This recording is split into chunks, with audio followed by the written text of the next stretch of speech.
हरिओम। एक बार किसी भिखारी ने लॉटरी का टिकट खरीदा और प्रभु कृपा से उनको 10 करोड़ की लॉटरी खुल भी गई। पहले तो उसको विश्वास ही नहीं हुआ। जहां सुबह से शाम तक भीख मांगकर पेट भर उसे खाना भी नसीब नहीं होता था, उसके स्थान पर 10 करोड़ रुपए। उसने कभी भी इतने पैसे एक साथ तो देखे ही नहीं थे, लेकिन अब वो करोड़पति बन गया था। यह सोचकर उसकी खुशी का ठिकाना ही नहीं रहा। वह बहुत ही खुश हुआ। उसने सोचा कि अब मुझे किसी से भीख नहीं मांगनी पड़ेगी। उसने एक बढ़िया घर खरीदा, गाड़ी खरीदी, उसके अलावा डिजाइनर कपड़े लते, जो भी उनके शौक थे उसके अनुसार सब लिया।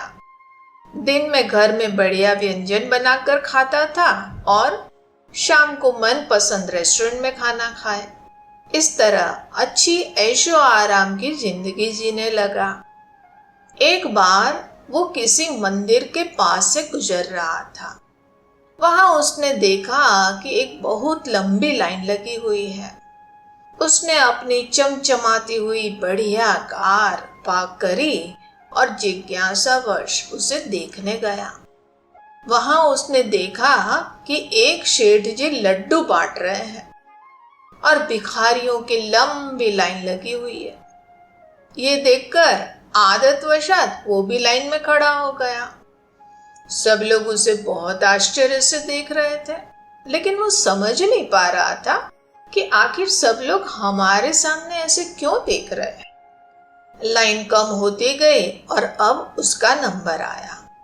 तब सेठ जी ने बाकी सबकी तरह बड़े विचित्र ढंग से उसको देखा, क्योंकि सेठ जी के जीवन में यह पहली बार घटित हुआ था कि कोई सूटेड़ बुटेड़ आदमी उनके पास भीख मांगने आया।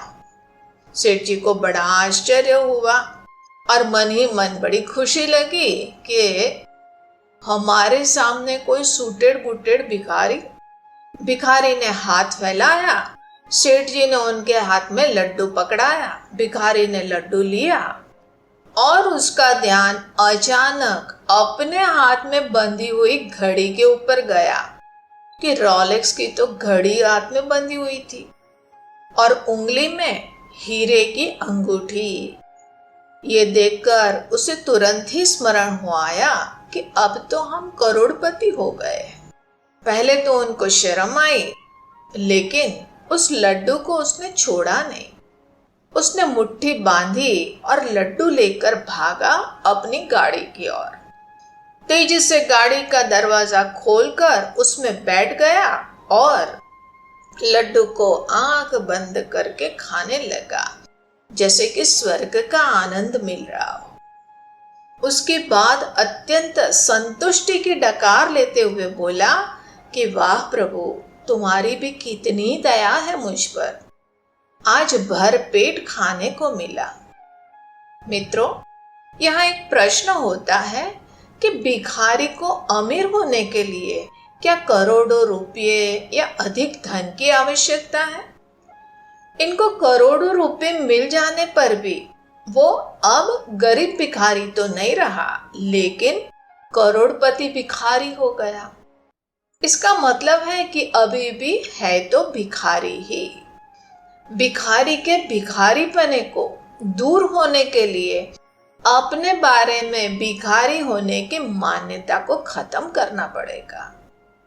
हम अपने बारे में जैसी मान्यता रखते हैं वैसे ही हम होते हैं। हमारे शास्त्र बताते हैं कि अमृतत्वस्य पुत्रः, हम अमृत स्वरूप जगदीश्वर जगन नियंता भगवान की संतान है। यदि इस श्रद्धा को रखा तो हम दीनता से मुक्त होकर एक गरिमामय जीवन जिएंगे। अन्यथा कुछ भी प्राप्त कर ले, लेकिन जीवन भर दीनहीन भिखारी बने रहेंगे। हम जैसी श्रद्धा रखते हैं वैसे ही होते हैं। हरि ओम।